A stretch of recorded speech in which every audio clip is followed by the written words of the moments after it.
mampu melaksanakan transisi kepemimpinan dengan baik dan lancar seperti kita. Di mana-mana ketika saya berada di luar negeri, banyak pemimpin negara sahabat bertanya kepada saya, "How did you do it? How did Indonesia manage?" Saya sampaikan mereka, kita berhasil karena kita menganut demokrasi yang khas Indonesia. Demokrasi yang sejuk, demokrasi yang mempersatukan, bukan demokrasi yang saling gontok-gontokan, saling menjatuhkan, saling maki-memaki, saling menghujat, bukan demokrasi yang saling membenci. Inilah yang harus kita pegang teguh. Demokrasi warisan nenek moyang kita adalah demokrasi yang sesuai dengan budaya kita.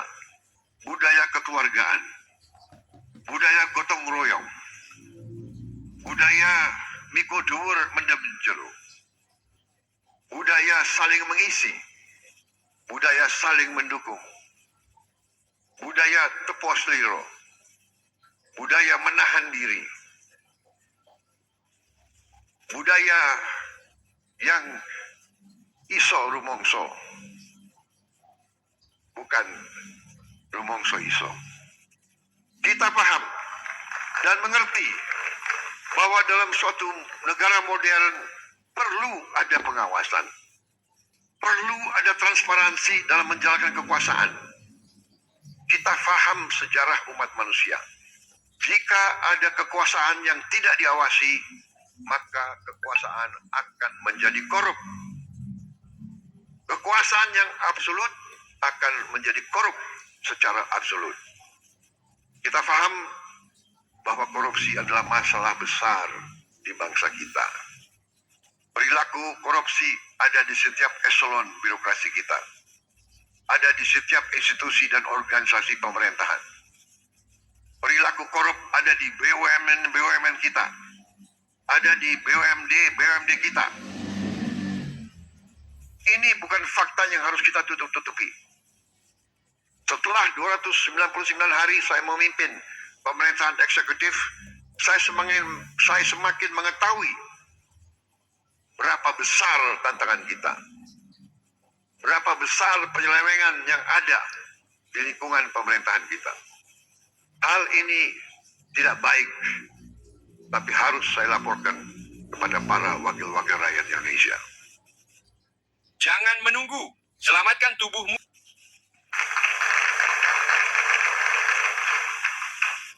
Dalam pidato pelantikan saya di sini, saya sampaikan, bangsa Indonesia harus berani melihat kekurangan-kekurangan sendiri.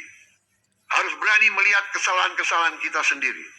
Harus berani melihat penyakit-penyakit yang ada di tubuh kita, agar kita bisa perbaiki kekurangan-kekurangan tersebut. Tanpa mau mengakui, tidak mungkin kita mampu memperbaiki. Saya disumpah untuk melaksanakan perintah Undang-Undang Dasar Republik kita. Karena itu, saya tidak ada pilihan lain selain memimpin upaya pemberantasan korupsi dan penyelewengan di semua lembaga eksekutif dan pemerintah. Itulah sebabnya pada awal tahun 2025 ini kami telah identifikasi dan telah selamatkan 300 triliun uang, 300 triliun rupiah dari APBN yang kami lihat rawan diselewengkan. Di antaranya anggaran perjalanan dinas luar dan dalam negeri yang begitu besar, anggaran alat tulis kantor yang begitu besar, dan berbagai anggaran yang selama ini jadi sumber korupsi dan sumber bacaan. Efisiensi ini diperintah oleh Undang-Undang Dasar kita, yaitu ayat 4 pasal 33 Undang-Undang Dasar Negara Republik Indonesia. 300 triliun rupiah kami geser untuk hal-hal yang lebih produktif dan langsung bisa dirasakan rakyat banyak. Majelis yang terhormat, sebagai Presiden Republik Indonesia, saya bertanggung jawab atas pemerintahan eksekutif. Saya berkewajiban menegakkan hukum demi keselamatan bangsa. Saat ini kita menghadapi realita terjadi kebocoran kekayaan negara kita dalam skala yang sangat besar. Kita mengalami suatu kondisi yang saya sebut net outflow of national wealth. Janganlah kita menghabiskan tenaga kita untuk mencari siapa yang salah. Kita tidak ada waktu. Kita tidak punya cukup energi untuk mencari kesalahan orang. Pemerintah yang saya pimpin harus mengusahakan diri untuk mencari solusi yang tepat dan cepat atas masalah pokok ini. Ibarat sebuah badan, kalau darahnya terus mengalir keluar, maka pada suatu titik badan itu akan mati. Kalau mengalirnya kekayaan kita ke luar negeri, kita biarkan terus-menerus, kita berpotensi jadi negara gagal. Karena itu saya berkewajiban untuk mengambil langkah-langkah yang perlu, walaupun itu sulit dan juga tidak populer bagi pihak-pihak tertentu.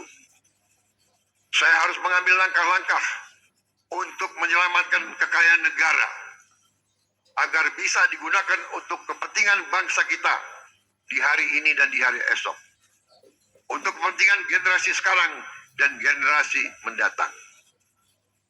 Terus terang saya katakan di sini di hadapan saudara-saudara sekalian, kalau kita konsekuen menjalankan apa yang telah dibuat oleh para pendiri bangsa kita, oleh Bung Karno, Bung Hatta, Bung Syahrir, Haji Agus Salim, tokoh-tokoh generasi 45, yaitu rancang bangun, blueprint negara, bagaimana negara harus dijalankan, yang semua sudah tertuang dalam Undang-Undang Dasar 1945.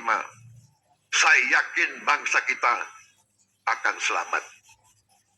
Undang-Undang Dasar 1945 harus kita pelajari.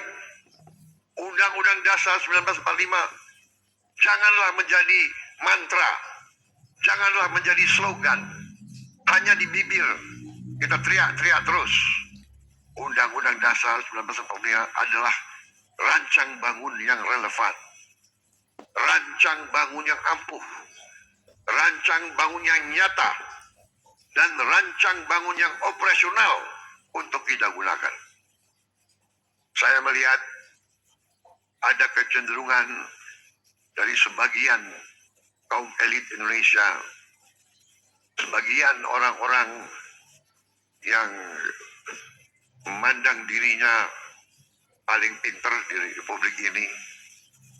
Mereka memandang bahwa pemikiran Bung Karno, pemikiran Bung Hatta, pemikiran generasi 45 tidak relevan lagi di zaman sekarang.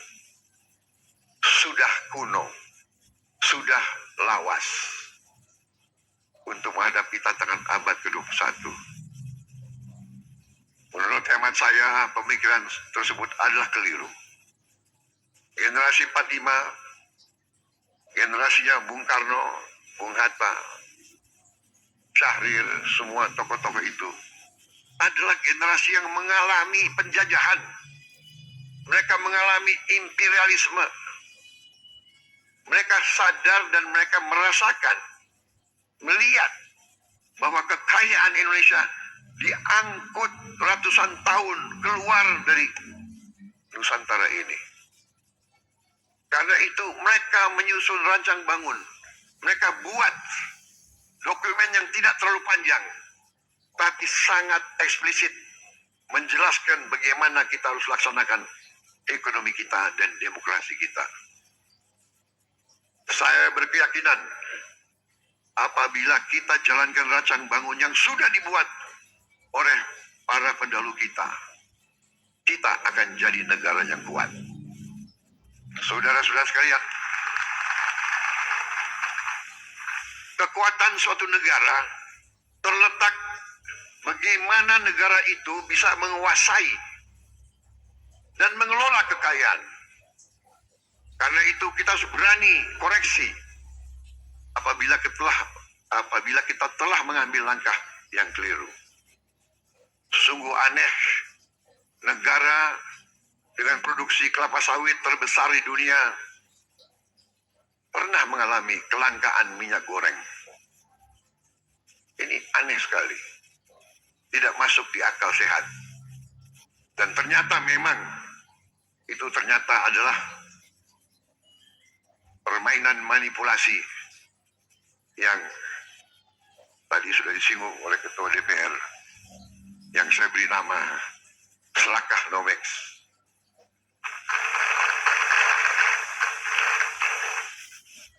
Negara produsen kelapa sawit terbesar di dunia berminggu-minggu, hampir beberapa bulan, kelapa sawit langka. Saudara, juga sungguh aneh, kita subsidi pupuk, subsidi alat pertanian, subsidi pestisida, subsidi irigasi, waduk, kita subsidi beras, tapi harga pangan kadang-kadang tidak terjangkau oleh sebagian rakyat kita. Keanehan ini bisa terjadi karena ada distorsi dalam sistem ekonomi kita. Adalah penyimpangan bahwa sistem ekonomi yang diamanatkan oleh Undang-Undang Dasar 1945, terutama di pasal 33 ayat 1, 2, dan 3, telah kita abaikan. Seolah-olah ayat-ayat dalam pasal itu tidak relevan dalam kehidupan kita yang modern di abad ke-21 ini. Saudara-saudara sekalian, setelah saya pelajari secara mendalam, saya berkeyakinan Undang-Undang Dasar kita, terutama pasal-pasal yang saya sebut pasal-pasal pengaman, seperti pasal 33 ayat 1, 2, 3, dan 4, adalah benteng pertahanan ekonomi kita. Ayat 1, perekonomian disusun sebagai usaha bersama berdasar atas azas kekeluargaan. Azas kekeluargaan, bukan azas konglomerasi.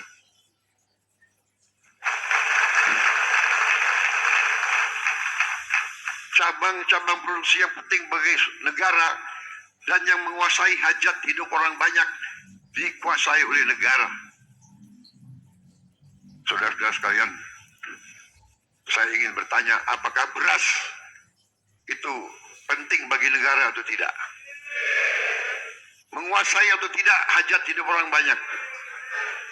Apakah penggilingan padi itu penting bagi negara?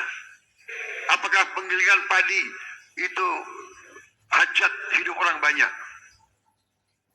Tapi ada sementara, tidak semua, saya harus fair, ada sementara pengusaha-pengusaha yang justru memanfaatkan kekuatan mereka, kekuatan modal mereka untuk dominasi dan manipulasi kehidupan rakyat. Dan ini tidak bisa kita terima. Ayat 3, bumi dan air dan kekayaan alam yang terkandung di dalamnya dikuasai oleh negara dan dipergunakan untuk sebesar-besar kemakmuran rakyat. Saudara-saudara, ayat 4, perekonomian nasional diselenggarakan berdasar atas demokrasi ekonomi dengan prinsip kebersamaan, efisiensi, berkeadilan. Jadi efisiensi ini perintah Undang-Undang Dasar. Tapi ada yang demo lawan efisiensi. Berwawasan lingkungan, kemandirian, serta dengan menjaga keseimbangan kemajuan dan kesatuan ekonomi nasional. Saudara-saudara, ketika kita tidak konsekuen menjalankan Undang-Undang Dasar kita, terjadilah distorsi ekonomi.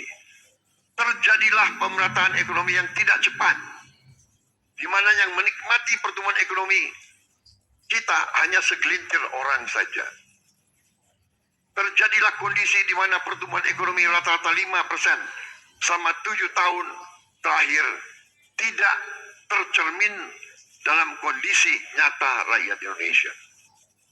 Masih terlalu banyak anak-anak yang kelaparan, petani dan nelayan yang kesulitan menjual hasil panennya, rakyat yang belum memiliki rumah layak huni, guru yang belum dihargai, serta keluarga yang tak sanggup berobat karena biaya atau karena tidak ada fasilitas kesehatan di daerahnya.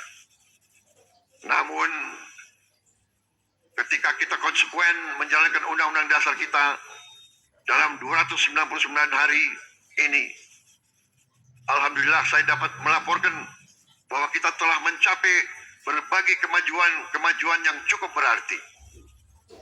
Di tengah konflik politik, konflik ekonomi secara global, perang dagang, perang tarif, ekonomi Indonesia masih berhasil tumbuh di atas 5%. Kah ada orang-orang besar, orang-orang kuat, jenderal-jenderal dari manapun, apakah jenderal dari TNI atau jenderal dari polisi atau mantan jenderal, tidak ada alasan kami akan bertindak atas nama rakyat.